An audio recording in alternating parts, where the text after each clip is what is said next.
সকাল থেকে একদম রাত 12টা পর্যন্ত আছে অফিস করছে, এবার মজুরি কি আছে বেসাই হয়েছে না? ওই দিনটা দেখবেন মজুরি ভাই এক যখন দোকানটা ক্লোজ করবে দেখবেন হিসাব করে মজুরি আরো কিন্তু মাসে অনেক সুন্দর খাবার রেডি করেছে। ওই দিন দেখবেন যাওয়ার সময় মজুরি বড়টা আমার বাসায় নিয়ে গেছে। যেদিনকে মজুরি কি করলো দোকান বন্ধ রাখলো, ওই দিনকে মজুরি বাজার মজুরি কথা বোন বা কে মায়ের বকা সন্ধি সন্ধি মজুরি কি এবারটা তুই একটা মানুষ পুরস্কার পেয়েছে ঘরে বাজার আনতে পারছ না, হ্যাঁ কি শোনা লাগবে না আমাদের? এখন আমরা যদি পুরস্কার এসেছে আমাদের এটা কিন্তু সত্যি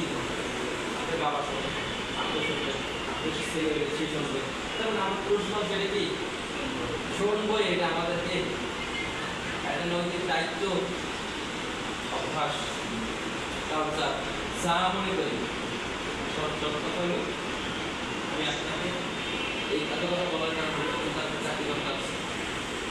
এটা আমাদের চাকরি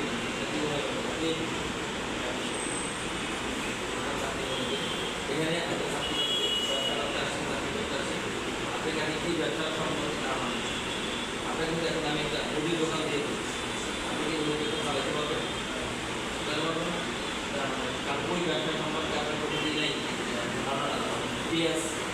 কোন কোয়ালিটির পেঁয়াজ কিনে আপনি ভালো করতে পারবেন, কোন কোয়ালিটির রসুন কিনে ভালো করতে পারবেন, ডাল কোনটা ভালো, চাল কোনটা ভালো, কীভাবে করে খেয়ে নিতে পারবেন, তেল কোনটা ভালো, 1 নম্বর না 2 নম্বর, এটা কিন্তু আপনি কি কিছুই জানেন জানেন। এবার আপনি ব্যবসায়িক খবর আছে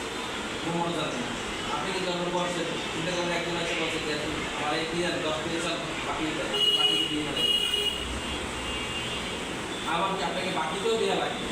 এখন একজন আছে আপনার এক খুব কাছে একটি ভালো একটি কাস্টমার আপনাকে বললো কি আমাকে 5 কেজি চাল বাকি দেন, আমি চাল দিয়ে দিচ্ছি, আপনি তার সাথে কি বুঝতে পারবো হ্যাঁ আমি এখানে বাকি চাল